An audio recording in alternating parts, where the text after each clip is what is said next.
So the Tesla might not be everyone's favorite car. I mean, sure, it's extremely efficient and it's #1 in safety and the software is unbeatable, but what about for the drivers? What about for the car enthusiasts? What if I told you Tesla did make a car for car enthusiasts that's actually respected in the car community? What if I told you Tesla made a fully carbon fiber, rear-wheel drive, direct steering car on a proper sporty chassis? This Tesla gets lots of love from car enthusiasts, and I'm gonna get you to fall in love with it today too. I'm not talking about the giant egg that's behind me. I am talking about this original 2008 Tesla Roadster.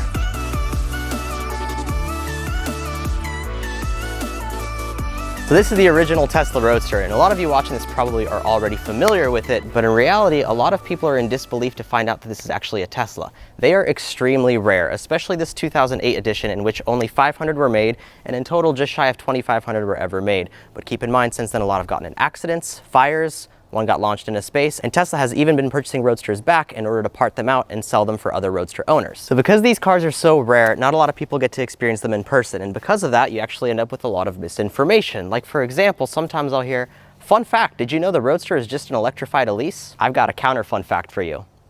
No, it's not. So today we're going to go on a ride together. We'll share some actual fun facts about this car. We'll set the record straight. And if I've done my job, then by the end of the day, you'll like Tesla a little bit more than you did before. Well, today's such a beautiful day that before we go on a drive, we should take off the top. Already unscrewed the headliner. We just got to take the top off. Easy peasy. Lift the back. Oh, we're already unscrewed. Yeah.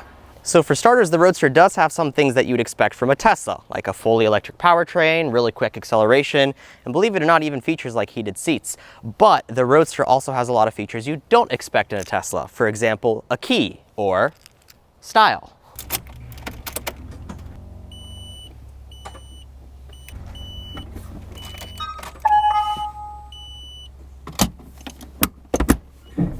So unlike most cars which have a glove box, we kind of have a glove tray here, much like the Lotus Elise. And it's a very sunny day today, so I'm gonna have to put on my sunglasses.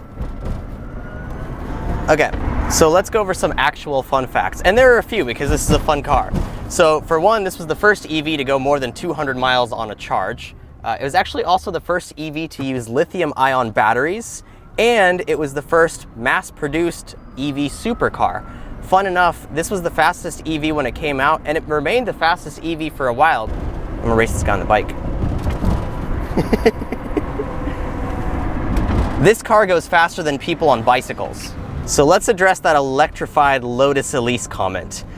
Sure, the chassis of this car did begin life as a Lotus Elise chassis, but considering the car is 6% bigger and weighs 30% more, the chassis had to be significantly modified from its original version. So only about 8% of these cars are shared with the Lotus. When this car came out, Tesla basically described it as an entirely new car. Every single panel on this car is unique and different to the Lotus. Turkey. Pretty normal in Sacramento. So obviously there's a lot of Lotus heritage here, but none of the panels are identical with the Lotus. In fact, every single panel on this car is different. Only about 8% of the parts are even the same as the Lotus. Almost the entire car is different. The car was kind of manufactured all over the world. The gearbox was made in Detroit, the brakes and airbags were made by Siemens, which is in Germany, and the actual panels were made by a French company called Sotero. We have cargo storage, we have the power electronics module, or the PEM, and then we have the battery. This 2008 Roadster has the original battery from 2008 still in working order. So if anybody says you have to change your battery every 5, 10, 15 years, that's just not true. But Tesla does actually sell upgrades for these batteries called the R80 packs. Costs about $30,000, and right now I think it's like a lot. Whew. The R80 battery packs cost about $30,000, $35,000 and a couple of years of waiting in line, but in return you actually end up getting a little bit faster of a Roadster.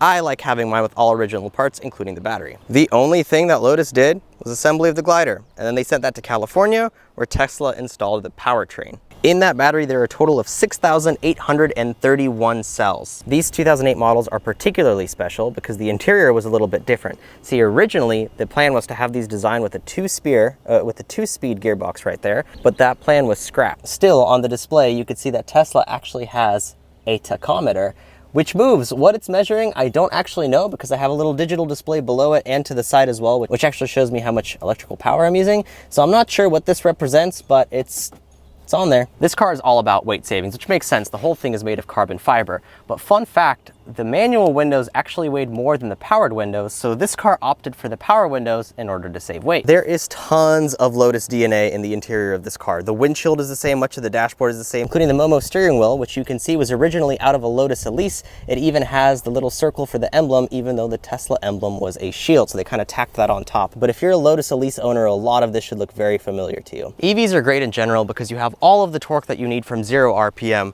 but this is something special. You get all the benefits with an EV mixed with all the benefits of a proper road car. And when you turn off the traction control with that little black button there, let me just tell you, this car wants to go sideways. Hey Jason, what you thinking about? Cars and the beautiful nature. What do you drive? I drive a 370Z. You want to drive the Roadster instead? I'll take it for a spin. I think it's on. Not yet.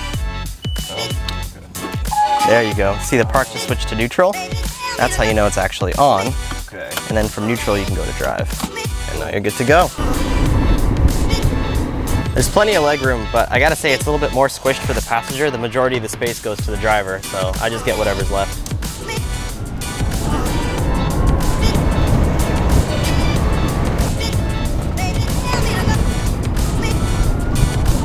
Quick, while you're taking the corner, what's your favorite thing about this car?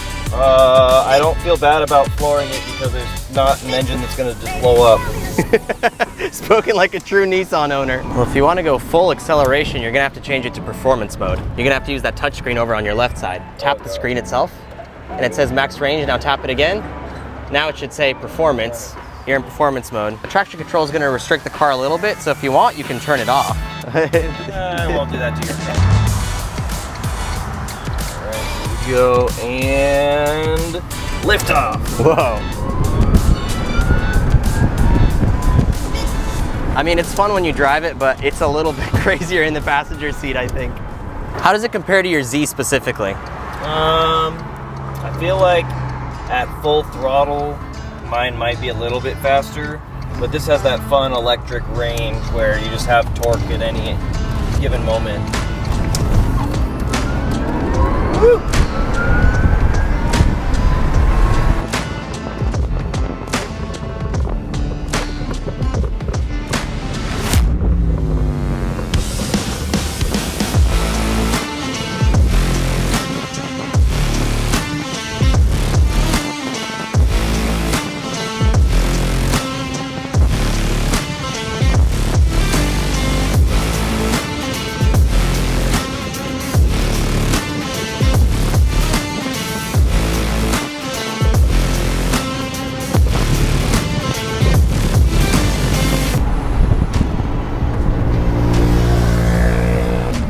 What about the handling? How does the handling compare to the Z? Definitely has like a older feel to it because it reminds me more of my Honda CRX, how it doesn't have power steering and it's a light car, so you get that fun like toy feel out of it. It's definitely more of a toy car than a drive to work everyday car.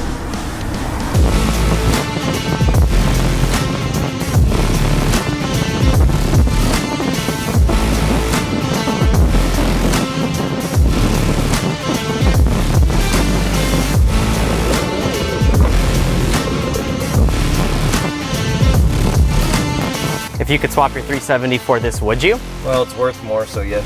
What if you couldn't sell it? I don't commute, so I would take it. I like the guilt-free, not spending money on gas, not worrying about blowing my car up.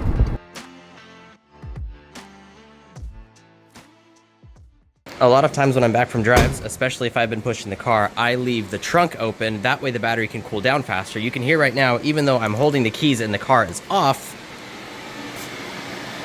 it is cooling down that battery because that is hot. Thoughts overall? Extremely fun. Speed, performance, handling, what do you think of all those individual aspects? Acceleration is a kick. Top speed is pretty low. Performance, it's very fun. You can feel the age in it, but it makes it fun. So I think that's kind of a plus. I have owned this 370Z and I have owned a Honda CRX, and I gotta say this feels like a rear-wheel drive Honda CRX, just from my experience. Like if the CRX was rear-wheel drive and had Tesla's motors inside of it and a huge battery in the trunk and a bunch of weird like frunk stuff and like silent but really fast, and it was red. And If my grandma had wheels, she'd be a bike. If it had like ham in it, it's closer to a British carbonara. If my grandmother had wheels, she would have been a bike. Have you seen that? I'll show you that later. okay, it's nothing like the CRX. It's still rare, and like everyone is looking at you when you drive by them if they know anything about cars, or even if they don't. So it's definitely a lot more fun in the eye of other people, and then like the way it drives. I really love that old light car feeling, and the direct steering with the no power steering. It's really fun. You can feel like on our drive, I could feel the front wheels lifting up a little bit, and I like let off the gas a little bit because I was afraid I was gonna slide it off the road and ruin your classic Tesla thing.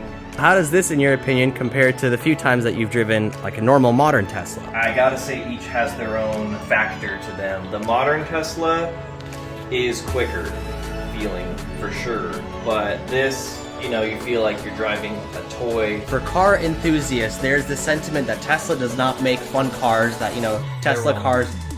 Alright, well that answers that question.